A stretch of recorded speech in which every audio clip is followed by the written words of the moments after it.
నమస్కారం అండి నాగనాథ్ గారు. నమస్కారం. మనము ఆధ్యాత్మిక జ్యోతిష్యం గురించి మాట్లాడుకుంటున్నాం. దాని యొక్క ప్రాముఖ్యత గురించి, ద్వాదశ రాశుల వారిపై దాని ప్రభావం గురించి చాలా చక్కగా వివరిస్తున్నారు. మరి ఇప్పుడు కన్యా రాశి గురించి చెప్పండి. వారికి ఎలా ఉండబోతోంది? ఈ దీపావళి తర్వాత ఆధ్యాత్మిక లక్షణాలను వాళ్ళు ఎలా కలిగి ఉంటారు? దైవ లక్షణాలు ఎక్కువగా ఉంటాయా? వాళ్ళలో అసుర లక్షణాలు ఉంటాయా? ఖచ్చితంగా. హిట్ ప్రేక్షకులందరూ కూడా నమస్కారం. ప్రదర్శిని గారు, అపారమైనటువంటి సేవాభావం, ఉన్న సమస్యలకి కొత్త కోణంలో పరిష్కరించడం, సమాజ శ్రేయస్సుకి ఎప్పుడు నా యొక్క పాత్ర ఏంటి, ఒకవేళ సమాజ శ్రేయస్సు కోసం తన పాత్రని పోషించాల్సి వచ్చినప్పుడు పర్సనల్ లైఫ్ని కూడా సాక్రిఫైస్ చేయడం, క్షమాగుణం, ఎంత దుర్మార్గపు వెన్నుపోటు పొడిచిన వ్యక్తులనైనా కానీ క్షమించేటువంటి గొప్ప లక్షణాలు ఉన్నవాళ్ళు, ఎప్పుడు కూడా అందరితో పాటు సమానంగా కలిసి ఉంటూ ఆ కలిసి ఉన్న క్రమంలో కూడా ఎవరితోనూ కూడా ఎటువంటి ఈగో ప్రాబ్లమ్స్ లేకుండా అందరితోని సమానంగా రిలేషన్స్ మెయింటైన్ చేసే వాళ్ళని మీరు ఏమంటారు? అజాత శత్రువులు. కరెక్ట్, నిజం. ఎందుకంటే కన్యారాశి వాళ్ళకి నిజంగా ఆధ్యాత్మిక బలము అన్నది నా దృష్టిలో వాళ్ళకి ఒక చిన్న పదం. ఎందుకంటే ఆధ్యాత్మిక బలం అంటే కొన్ని క్వాలిటీస్ చెప్తాం మనం. వీళ్ళలో అపారమైనటువంటి మానవత్వం ఉంటుంది మేడం. ఒక మనిషి దేవుడిగా మారచ్చు కానీ సంపూర్ణ మానవుడిగా మారలేడు అని ఒక సేయింగ్ ఉంది, తెలుసా మీకు? అది you can become a god over a period of time, but it is very difficult for you to become the complete human. మానవత్వము అంటే ఎన్నో గొప్ప లక్షణాల సమ్మేళనం. మీరు ఒక సమాజానికి, ఒక దేశానికి ఒక గొప్ప పని చేశారనుకోండి, ఆటోమేటిక్గా మీరు ఏమవుతారు? అప్పుడు దేవుడు అయిపోతారు అక్కడికి. కానీ వాళ్ళలో కూడా ఎన్నో కూడా మానవత్వ లక్షణాలు కంప్లీట్ గా ఉన్నాయా లేదంటే మళ్ళీ అది ఇన్వెస్టిగేషన్ చేయాల్సిందే. అపారమైనటువంటి మానవత్వ లక్షణాలు కలిగి ఉన్నటువంటి రాశి కన్యా రాశి. సో ఆధ్యాత్మికము అని కూడా మనం అనుకుంటున్నాం. ఆధ్యాత్మిక జ్యోతిష శాస్త్ర ప్రకారంగా ఆత్మ యొక్క అధిష్టాన స్థితికి వెళ్ళడం కోసమే, అంటే ఆత్మ యొక్క స్థితి సంపూర్ణంగా పరమాత్ముడి యొక్క సన్నిధికి చేరడం అనేటువంటి ఒక జర్నీలో ఆధ్యాత్మిక జ్యోతిష్ శాస్త్రం అంతా కూడా ఏం చెప్తుందంటే, ముఖ్యంగా కన్యా రాశి వాళ్ళకి వీళ్ళు ఈ యొక్క ప్రయాణంలో వీళ్ళు భౌతిక లేకపోతే ఐహికపరమైన సుఖ సంతోషాలని కోరుకునేటప్పుడు వీళ్ళల్లో వచ్చేటువంటి మార్పులు, వీళ్ళల్లో కూడా ఈ సగటు మనిషి లక్షణాలు లేకపోతే అసుర లక్షణాలు అంటే కూడా చాలా సింప్లిఫై చేసి చెప్తున్నాను. వీళ్ళకు తెలియకుండానే వీళ్ళు కొన్ని అభిప్రాయాలు, కొన్ని సిద్ధాంతాలు ఏర్పరచుకున్నప్పుడు వాటిని సవరించుకునే పని చేస్తారని మీరు అనుకుంటున్నారా? ఇన్ని గొప్ప లక్షణాలు ఉన్న వాళ్ళు, వీళ్ళల్లో ఉన్నటువంటి అసుర లక్షణం ఏదైనా ఒక మేజర్ పాయింట్ ఏదైనా చెప్పాల్సి వస్తే అది ఒక్కటే చెప్తాను నేను. వీళ్ళ సిద్ధాంతం కానీ, వీళ్ళ family administration, social administration, environmental అడ్మినిస్ట్రేషన్లో వీళ్ళ సిద్ధాంతాలని, వీళ్ళ దృక్పథాన్ని, వీళ్ళ బుద్ధిని సవరించుకోవాల్సిన పరిస్థితి వస్తే ఒకటి అక్కడి నుంచి వీళ్ళు డిటాచ్ అయిపోతారు. అంటే ఏంటి? ఒక తులసిమాల చేతిలో పెట్టుకొని కాషాయం వేసుకొని వెళ్ళిపోతారు తప్ప, ఎస్ ఇక్కడ నేను సవరించుకోవాల్సిన సందర్భం ఉంది, నా యొక్క ప్రణాళిక ఊహాత్మకమైంది, దానికి ఎక్కువగా కూడా రేషనాలిటీ, లాజికల్ ఫ్యాక్ట్స్ కి అది పనికిరాదు, భావితరాల వాళ్ళకి అది సెట్ కాదు అనేటువంటి ఒక ఓపెన్నెస్, యాక్సెప్టెన్స్ సిచ్యువేషన్ వాళ్ళకి వస్తే వాళ్ళు యాక్సెప్ట్ చేస్తారని అనుకుంటున్నాను. ఎందుకంటే వాళ్ళలో ఎక్కువ ఈ లక్షణాలు. మీకు తెలుసు, కన్యా రాశి వాళ్ళకి ఎక్కువ సన్యాసి లక్షణాలు రాసినటువంటి గ్రంథాలు కూడా ఎక్కువ ఉన్నాయి. ఎందుకు రాశారు? ఇప్పుడు చిన్న చిన్న విషయాలకు కూడా తీవ్రంగా మనస్తాపం చెందిపోయి ఇంకా ఈ ప్రపంచమే నాకు వద్దు, వైరాగ్య దిశగా వెళ్ళిపోతుంటారు. ఎందుకు? వాస్తవాల్ని రోజు ఫేస్ చేయలేని వాళ్ళు ఆ లక్షణాలు ఉంటాయి madam. One who cannot accept everyday facts. అంటే వీళ్ళు ఏ ప్రపంచంలో ఉంటారు? వీళ్ళు మోర్ ఇమాజినేటివ్. గుర్తుపెట్టుకోండి, వీళ్ళ సున్నితత్వం వల్ల they are too imaginative people. వాళ్ళ ఇమాజినేషన్ లో వాళ్ళు ఏదైతే ఒక అద్భుతమైనటువంటి ఒక ప్రణాళిక వేస్తారో, ఆ ప్రణాళిక కార్యాచరణకు వచ్చేటప్పటికి ఏమైపోతుంది? వాస్తవంతో యుద్ధం చేస్తుంది. ఆ వాస్తవంతో యుద్ధం చేసేటప్పుడు నిలబడతారు వీళ్ళు. అక్కడ వీళ్ళు కోల్పోయేది ఏంటి?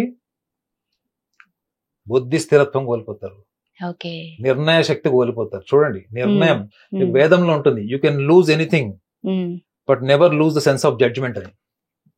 ఇది వేదంలో ఉంది. మీరు ఏదైనా కోల్పోండి, సర్వస్వం కోల్పోండి, కానీ మీ సెన్స్ ఆఫ్ జడ్జిమెంట్ కోల్పోకండి అని చెప్తారు. ఎందుకంటే మీ సెన్స్ ఆఫ్ జడ్జిమెంట్ వల్ల ఇప్పుడు మీరు ఉన్నటువంటి సిచ్యువేషన్ మారకపోవచ్చు, కానీ over a period of time మళ్ళీ కాలం మీకు కలిసి వస్తుంది, మీకు అనుగుణంగా మారుతుంది మీ సెన్స్ ఆఫ్ జడ్జిమెంట్ మీద అని చెప్తారు. వీళ్ళు కోల్పోయేది ఏంటి? వాస్తవంతో వీళ్ళ ఊహలు యుద్ధం చేసేటప్పుడు ఈ సెన్స్ ఆఫ్ జడ్జిమెంట్ కోల్పోతారు. మళ్ళీ ప్రపంచానికి మాత్రం అద్భుతమైనటువంటి సెన్స్ ఆఫ్ జడ్జిమెంట్ ఇస్తారు. ప్రపంచానికి మేధావి, సొంత విషయంలో విద్యార్థి. ఏదో బాగా కలిసినట్టుంది, చాలా బాగా కలిసింది, ప్రాస అదిరిపోయింది గురువు గారు.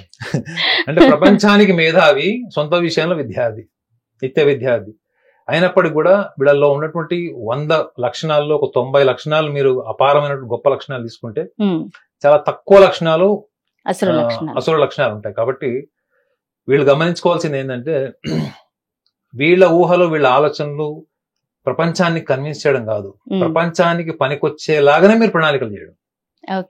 ఓకే, ముఖ్యంగా ఈ గోచారంలో కన్యారాశి వాళ్ళకి గోచారంలో ఏంటి? దశమంలో గురువు, సప్తమంలో శని, షష్టమంలో రాహు, వ్యయంలో కేతు.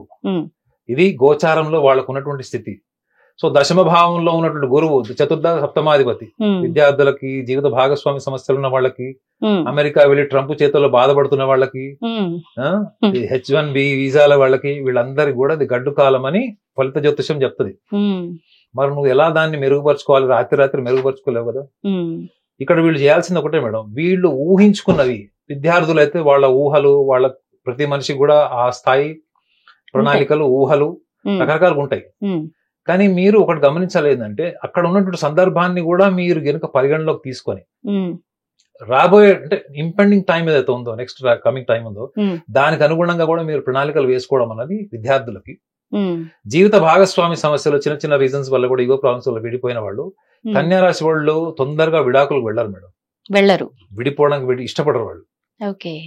కానీ ఒకవేళ విడిపోవాల్సి వస్తే డెసిషన్ తీసుకుంటే మళ్ళీ వెనక్కి రారు, మళ్ళీ వెనక్కి అంత ఈజీగా రారు, వస్తారు కానీ అంత ఈజీగా రారు. సో కాబట్టి నిర్ణయం తీసుకునేటప్పుడు ఒకవేళ డెసిషన్ తీసేసుకుంటే చాలా మూర్ఖంగా, ఆవేశంతో తీసేసుకుంటారు. విసుగు, చిరాకు, అప్పుడు లోపల ఉన్నటువంటి అసహనం మొత్తం బయటకు వస్తుంది.